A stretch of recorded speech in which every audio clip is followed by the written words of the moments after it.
Olá pessoal, muito boa noite, bom dia, boa tarde, não sei que hora vocês estão assistindo o vídeo. Ahn, então a gente está aqui para nossa segunda aula, né, que desta vez é sobre os elementos, né, os fatores é, exógenos, né, fatores externos que modelam o nosso relevo terrestre. Tá? Só que antes de eu iniciar aí esse conteúdo novo, tá? Eu queria retomar um pouco primeiro lá das tectônicas e mostrar para vocês aqui esse vídeo interessantíssimo lá no Quênia, né, na África, onde um rift está se abrindo, tá?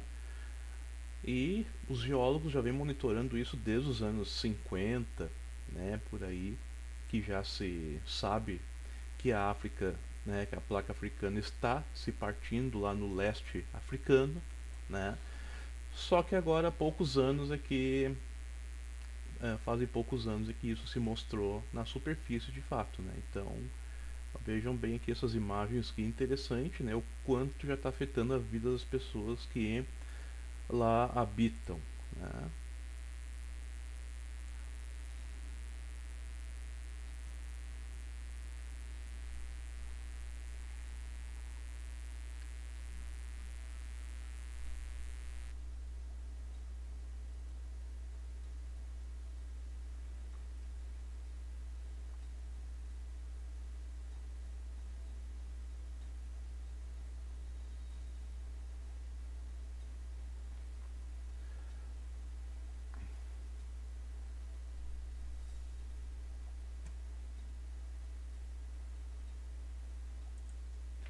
Então, pessoal, vejam só que o quanto esse rift está se abrindo, né? Muito lentamente, né? Para sorte nossa, né? De todo mundo, porque se fosse um processo rápido, teríamos aí muito mais tremores, muito mais terremotos, enfim, muito mais vulcanismo, né? E na nossa vida seria bem diferente, né? Então tenta imaginar que esse processo acontecendo, por exemplo, com o Pangeia se separando. É assim que começa o processo de separação, né, de uma placa tectônica da outra. Né? Tá aqui o processo inicial, né? Literalmente vai se abrindo. Tenta imaginar que a África se separando da América do Sul, por exemplo. Há 200 milhões de anos atrás começou esse processo aqui, né? Quem fosse hoje lá onde está hoje Torres, Tramandaí, enfim, não veria o mar, veria uma massa de terra contínua que seria a África, literalmente. E aí se começou então um processo assim, lento, devagar, né?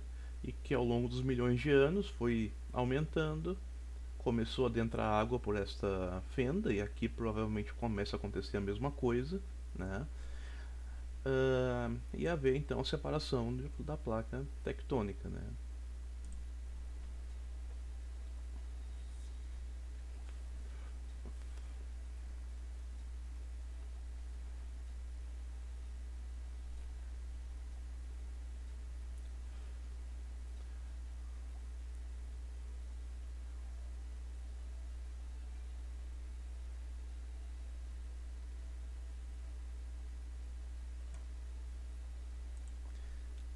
Claro que esta obra aqui que eles estão fazendo para a rodovia ter continuidade vai ser a partir de agora uma medida constante ao longo do tempo, né?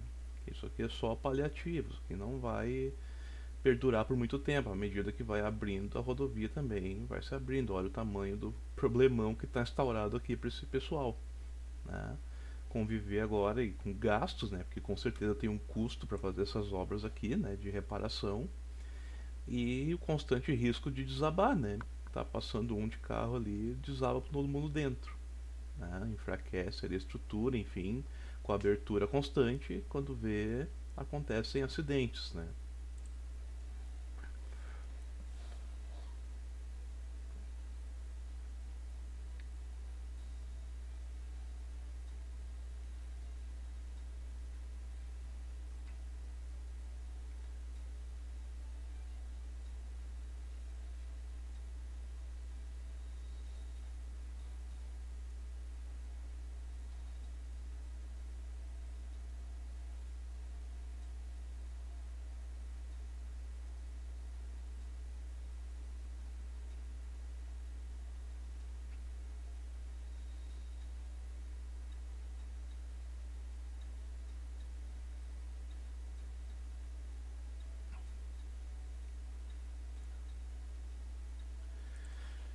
Muito bem, então depois aí dessas imagens fantásticas, né?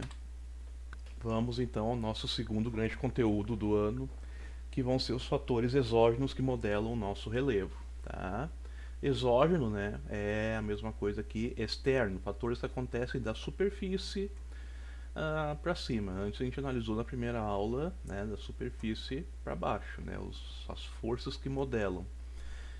E vimos que tudo se resume em uma única força principal, que é a tectônica, tá? Que a partir dela muitas outras coisas aí acontecem, né? A formação de relevos, enfim, dos mais variados tipos.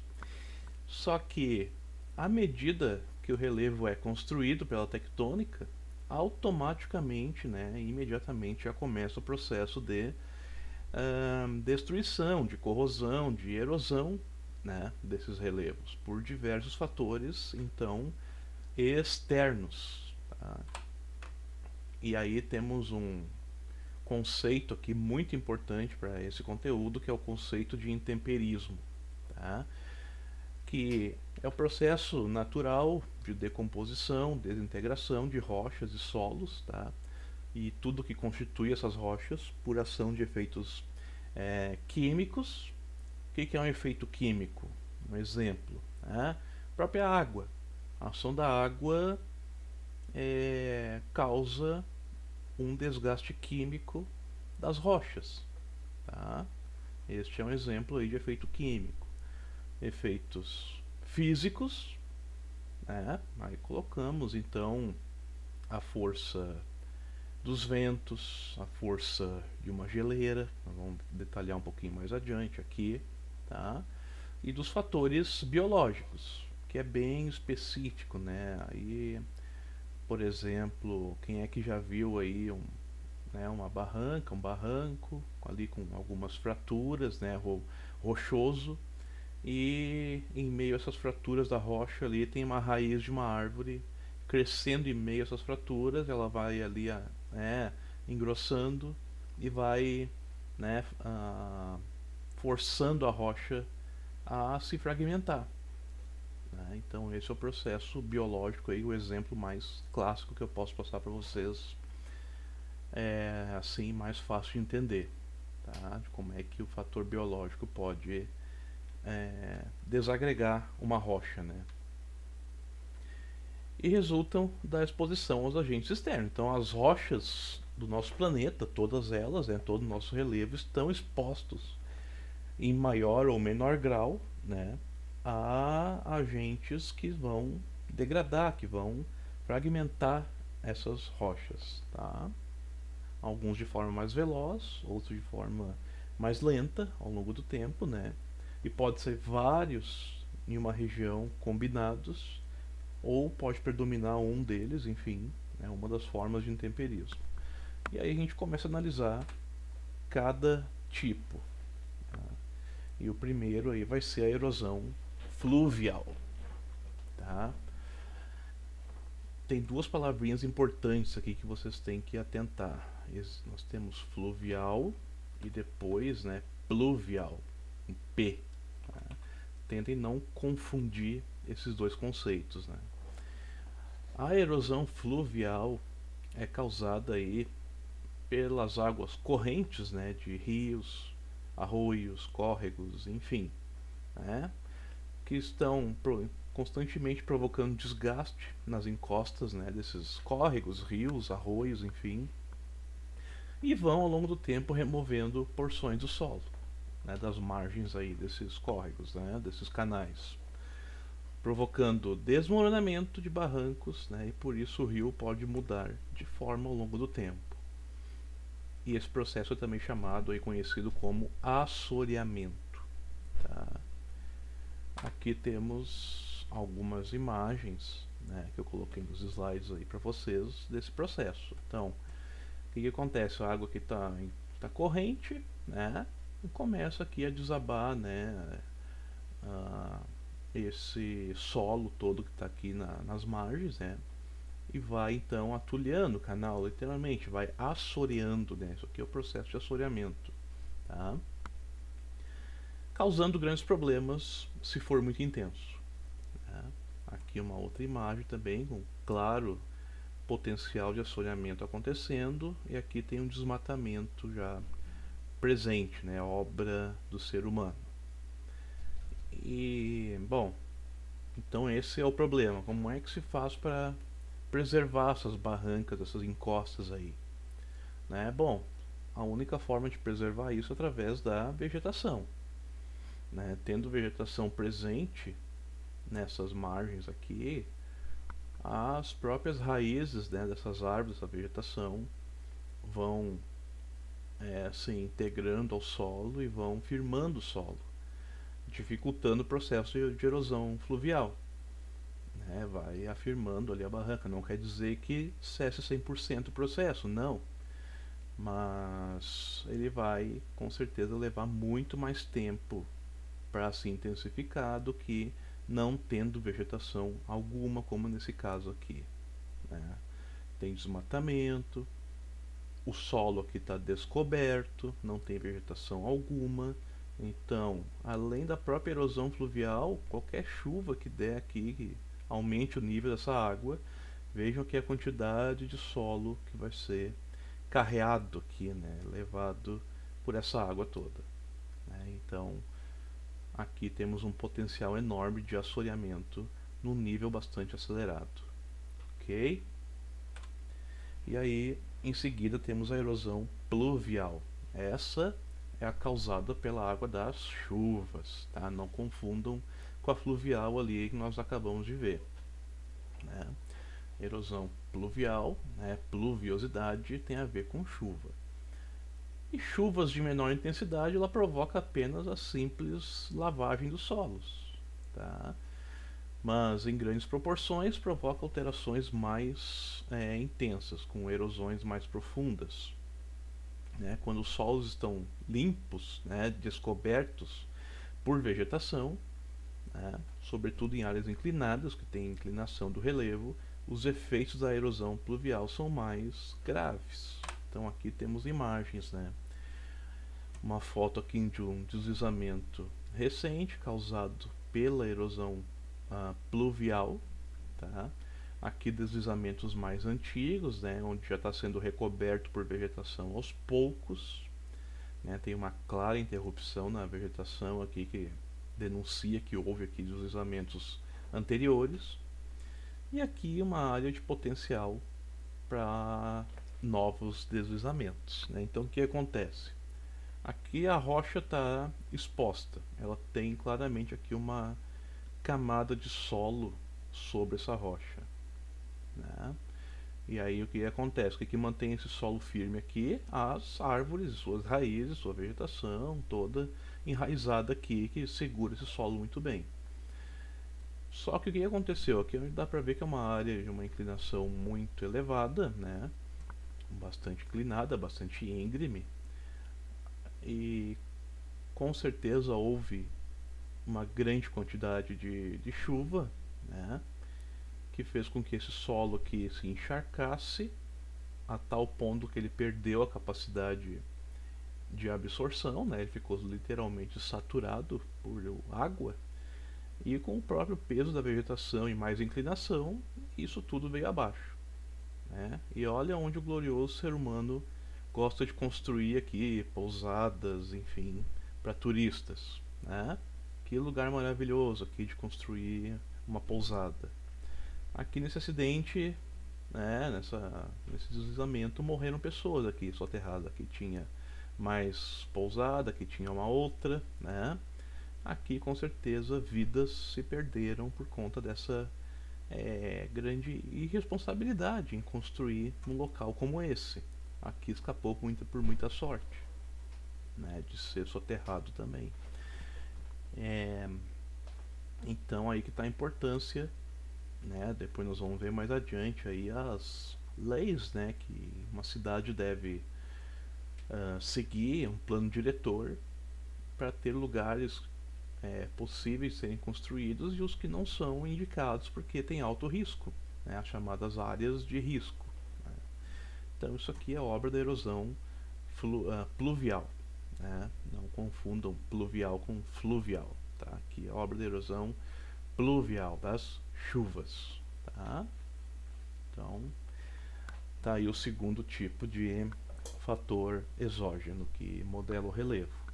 E lembrem, né, que tem lugares aqui, tanto como aqui, que pode ter tanto a ação da erosão fluvial quanto da pluvial. As duas vão poder agir em conjunto para aqui no caso causar mais assoreamento e aqui para potencializar ainda mais o deslizamento, porque este corpo d'água aqui pode encher, gerar ondas, né, e atuar aqui na parte inferior e tirando sustentação do solo como um todo que está mais para cima, tá?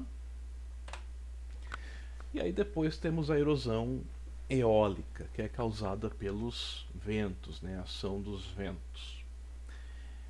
É bastante importante, né, porque tem muita ação principalmente nas áreas de litoral, áreas desérticas, tá? E ela tem uma forma muito especial, né, muito específica de atuação sobre o relevo, né? Tem dois subtipos aí. Temos a deflação e a abrasão ou corrosão, né? O que é a deflação? Bom, a deflação ela ocorre aí simplesmente quando as partículas, né, soltas na superfície do solo são arrastadas, varridas, né, levantadas pela força do vento, né? Nesse tipo o solo fica seco, né? A deflação é um processo seletivo de vento, tá? Isso aqui é o processo simplesmente numa área, num campo de areia, o vento vai arrastando ah, essa areia mais leve que está na superfície, solta, né? Tudo que o vento tiver força para carregar ali de partícula solta, ele vai carregar. Isso é simplesmente a deflação. Retira de um ponto e com certeza o vento vai enfraquecer em algum ponto e vai depositar essas partículas num outro lugar mais adiante, né? Aí vai acontecer aí a formação das famosas dunas, né? A abrasão ou corrosão é diferente, né? O que acontece quando o vento sopra areia e poeira contra um rochedo, né? Então, aqui está o processo de deflação, simplesmente retira de um ponto a areia, o vento, né, e deposita no outro. E aqui está um processo clássico de corrosão, né, ou abrasão. Com certeza esse rochedo aqui, num passado bem distante, né, coloquem vários mil anos atrás aí, talvez casa dos milhões, né, era um rochedo inteiro aqui de rocha-sã. Vejo que é uma área ampla aqui de desértica, muita areia solta, muita partícula solta aqui, e o vento e bastante ventoso nessa região. O vento corre livre aqui, carrega essas partículas e aqui ele vai batendo. Essas partículas literalmente vão se chocando aqui contra o rochedo e podem ver que é uma altura não tão alta assim, né? Não tão destaque, né? Uma altura mediana para baixa, onde essas partículas vão se chocando aqui, vão lixando literalmente a base da rocha, porque é até a altura que o vento tem força para carregar com mais intensidade essas partículas. Veja que mais para cima, né, a rocha já está bem mais preservada do que na base. Então, literalmente esse é o processo aqui, né? Uma abrasão aqui, uma corrosão da base da rocha. Com certeza a tendência desse rochedo aqui é se despedaçar, cair, e aí essa parte de cima que vai ficar exposta diretamente a essa erosão aqui, né? Então esse é o processo aí da erosão eólica, né? As duas formas que ela atua no relevo, certo, turmas? Vamos prosseguir. Lembrem que se tiverem dúvidas podem perguntar para mim via Schoology, tá? Mandar suas dúvidas, suas perguntas que vou responder tranquilamente. Aqui tem um outro exemplo, né, de erosão eólica, corrosão clássica, né? Isso aqui é lá do Paraná, em Vila Velha, local que eu visitei, muito lindo, né? As torres lá de arenito em Vila Velha, né, no Paraná. Um lugar maravilhoso. Quem puder algum dia vale a pena visitar. Ok? Aqui mais uma parte, né? Vejam ao fundo lá quantas torres de arenito tem, desgastadas pela erosão eólica, tá? E aí então passamos à erosão do tipo marinha, né? Bom, o nome já diz, ocorre onde tem mar, né? Oceano, mar, enfim. É um dos tipos mais comuns e constantes de todo o planeta. Todos os litorais ocorre essa erosão aqui. Desgaste do solo através da ação do mar, né? As ondas do mar. E ela também desgasta as rochas e pode transportá-las para outros locais, né? Essas partículas desgastadas vão formar em geral as orlas, né? Então aqui temos fotos mais uma vez da irresponsabilidade humana em querer construir quase dentro do mar, né? Construções aqui quase que muito juntas, aí dá uma simples ressaca e destrói tudo que tem no caminho aqui, ruas, calçadas, calçadões, muros, né? Até mesmo casa inteira vai abaixo aqui com a ação da erosão marinha, tá? Aqui também mais uma ação, um exemplo da erosão marinha, né? Isso aqui com certeza era um rochedo único, aqui um ponto mais frágil da rocha, enfim, aqui um ponto mais forte que resiste mais, e aqui então se abriu esse vão, né? Tudo ação da erosão marinha, ok? A tendência isso aqui é desabar com a passagem do tempo, né? Só que muito tempo adiante para isso ocorrer, tá? Para quem já foi em Torres, lá também, né, em pleno basalto, existe uma abertura dessa na rocha dentro do mar, inteiramente causada pela ação da erosão marinha ali em Torres. Quinto tipo, a erosão glaciária. Tá? A erosão glaciária, gelo, né? Com certeza o Brasil não tem esse tipo de erosão, né? Nós não temos geleira em nosso território, mas tem muitos lugares que tem, né? Ainda, né? Apesar do gelo estar reduzindo bastante aí por conta do aumento de temperatura em vários pontos, né? Vai ser tema de nossas aulas futuras aí, não tenham dúvida. Mas o gelo também causa erosão. Como que isso ocorre, né? Bom, aqui temos uma foto, né, de um manto de gelo sobre uma área continental. Então, o que acontece aqui? O gelo, ele tem um peso bastante considerável. Tenta imaginar que esse manto de gelo aqui ele tem uma grande espessura e ele está se deslocando aqui. Ele não está estático, parado como aparentemente parece estar, né? Ele está se movendo bem devagarinho, bem lentamente, né? Tenta imaginar aí colocar uma pasta de dente num prato, né, e inclinar, né, esse prato. Aquela pasta de dente vai deslizando bem lentamente até chegar na borda, né? Ela não vai deslizar rápido. A mesma coisa acontece com o gelo, né? O gelo vai deslizando lentamente e o que tem embaixo da geleira, aqui na imagem já denuncia, ó, esses pedregulhos aqui, tudo que é rocha, né, que tiver solta aqui, partícula, e não interessa se é maior ou menor, né, a geleira não seleciona, ela vai carregando nesse movimento dela tudo que está embaixo ali e vai depositar num ponto mais baixo do relevo, né? Quando ela vier a derreter, vai ficar esse resultado aqui, ó. Isso aqui é chamado de morainas, tá? Esses depósitos de rocha aqui carregado por geleira, né?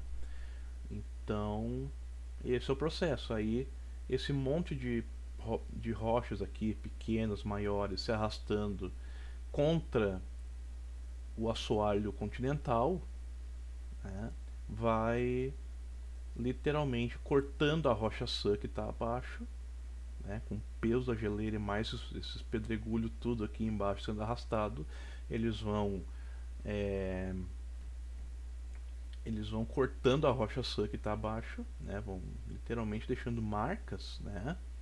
Estrias, né? Esse é o nome correto, estrias. A rocha vai ficando estriada por causa desse atrito, tanto que a marca de geleira é muito única, né? A assinatura de uma geleira é muito única, é muito fácil identificar por onde já passou uma geleira que não existe mais, pelas marcas que ela deixa, né? O relevo estriado, né? É muito único. Então é assim que atua a erosão causada pelo gelo, né? Ele deixa o relevo estriado, né? Vai desgastando a rocha, é rocha contra rocha, né? Com a causa a geleira que está arrastando essas rochas que estão acima, certo? Aí temos um outro tipo bem interessante que é a erosão térmica. Tá? Térmica vem de temperatura. Com o frio, as rochas se contraem e com calor elas se dilatam. E nesse processo de esfriar e esquentar, né, as rochas vão contraindo e expandindo. Elas vão se fraturando, enfraquecendo e até que acaba por se desagregar, né? E gerando algo do tipo assim, como está nessa imagem, né? A junta se alarga e se retrai devido às mudanças de temperatura, né? A junta da rocha ali, né? Onde está fraturado. Bloco caído de rocha quando perde a estabilidade, né? Então imaginem aqui ao longo do tempo esfriando, esquentando, esfriando, esquentando, né? A rocha ela vai contraindo, expandindo, ela vai se desagregando e vai enfraquecendo a estrutura dela até que ela se literalmente cai depois, e tem casos que ela se esfarela, né? Então aqui é a desagregação por termoclastia também, que é um nome técnico para essa situação aí de erosão. Então, pessoal, vimos aqui, ó, 6 tipos de erosão. Esses exercícios aqui, para quem quiser exercitar literalmente, né, tirar e resolvê-los, né, por conta própria, e quiser tirar alguma dúvida, né, isso aqui se refere, ó, desde a aula 1 e dessa agora, dos tipos de erosão, engloba os 2 grandes conteúdos, tá? Podem resolver e tirar dúvidas e me mandar, enfim, né, sobre algum tema específico. Bem, passado esse conteúdo, né, agora em seguida vai vir uma avaliação aí para vocês sobre esses 2 grandes assuntos aí, o tectonismo e suas, né, consequências, e os fatores externos, né? Então vocês viram aqui que assim que o relevo é construído, ele já vem sendo destruído pelos fatores externos, né? Gerando então uma reciclagem constante da nossa crosta, do nosso relevo, tá? E bem, isso mantém o equilíbrio no planeta, né? Quanto num lugar está destruindo, no outro está construindo, a tectônica está lá construindo relevo, né? Novos relevos. E são processos lentos, né? Tanto de destruição como de construção. Os dois são processos bastante lentos, claro, comparando com o nosso tempo de vida, né? No nosso tempo de vida nós não vemos mudanças significativas em termos de tectonismo e erosão e desgaste de relevo, né, fatores externos significativos ao ponto de mudar um mapa, alguma coisa do tipo, né? Isso são eventos que demandam muito tempo para ter uma alteração significativa em algum ponto, né? Que isso fique bem claro para vocês neste conteúdo, né?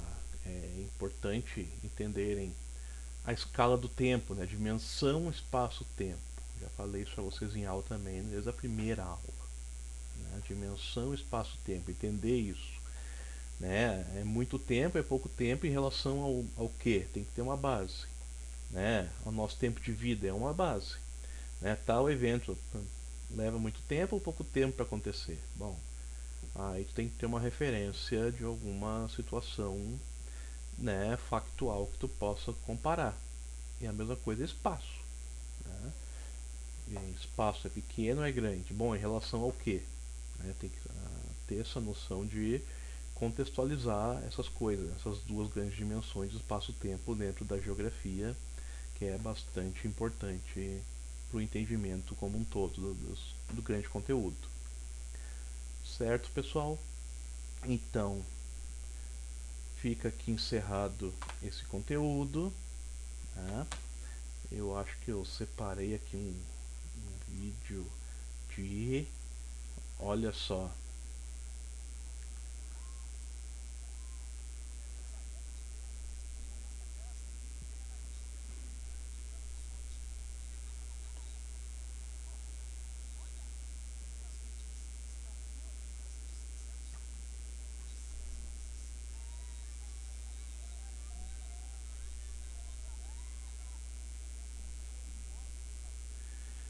Então, aqui se eu perguntasse para vocês qual é o tipo de erosão predominante nessa situação, né? Foi erosão fluvial ou pluvial?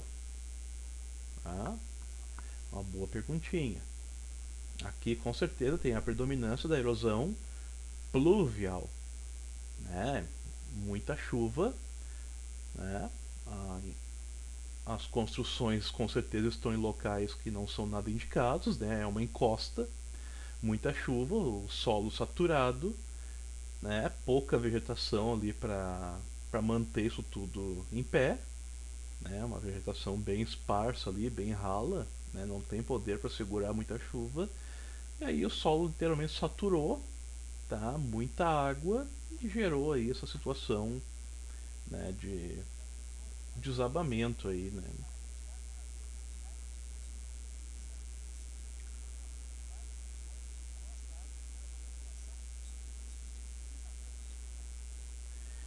Bom, esse foi aí então o conteúdo sobre as formas de erosão, né, de destruição do relevo. Lembrem que o intemperismo é o conjunto de todos, tá? Todos juntos ao mesmo tempo, então vários, né, ou mais de um. Mas se for analisar, por exemplo, né, um deserto vai ter qual tipo de erosão que predomina? Né? Qual vai ser? Eólica, tá? O deserto não vai ter aí ação de erosão fluvial, pluvial, muito raramente poderá acontecer. Predominantemente podemos dizer que num deserto, uma área desértica, né, arenosa, vai ser a erosão eólica. Agora, se a gente for para um deserto gélido, né, no caso da Antártica, aí qual vai ser o tipo de erosão predominante? A glaciária, né? Sem dúvida, um deserto de gelo, como é a Antártica, né? A erosão glaciária vai ser altamente predominante, né? E vai ter junto a eólica ali também, mas em menor grau do que a glaciária. Então isso é uma coisa importante de vocês entenderem que numa região, uma determinada região pode ter ação de uma ou de várias formas de erosão combinadas ocorrendo ao mesmo tempo, tá? Ao longo do tempo. Então, pessoal, esse foi o nossa segunda videoaula. Espero que assistam, né, tirem suas dúvidas, porque em breve eu vou postar para vocês né, uma atividade, né, de perguntas e respostas, enfim, ali diretamente pelo site, tá? Vocês vão poder estar respondendo. Cuidem para quando forem acessar essa avaliação, ela vai ter um tempo estipulado, né? Vai ter um cronômetro correndo ali para vocês regressivo, né? Eu vou dar ali o que? Uma hora para vocês responderem algumas questões básicas sobre esses dois grandes conteúdos aí que nós vimos até então, tá?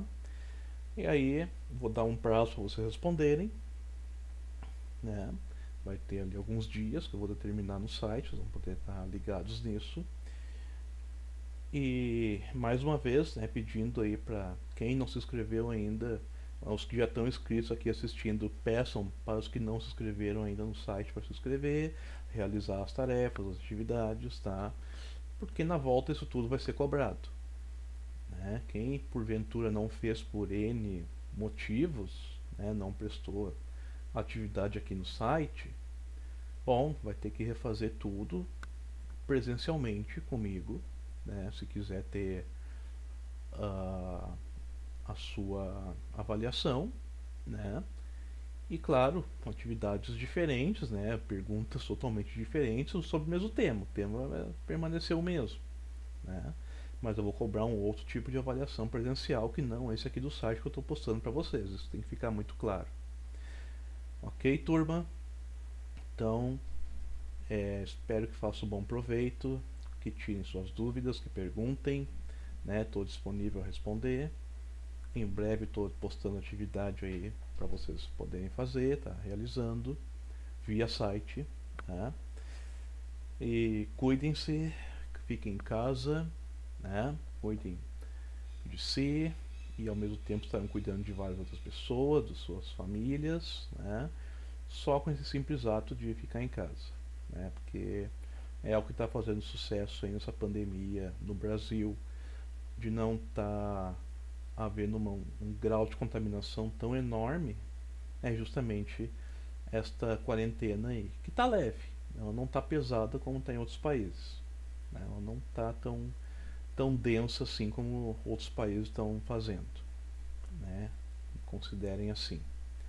E esperamos que isso tudo passe, né? Que possamos vir a retornar aí em segurança novamente às nossas aulas presenciais. Ok, turma, tudo de bom, uma boa noite.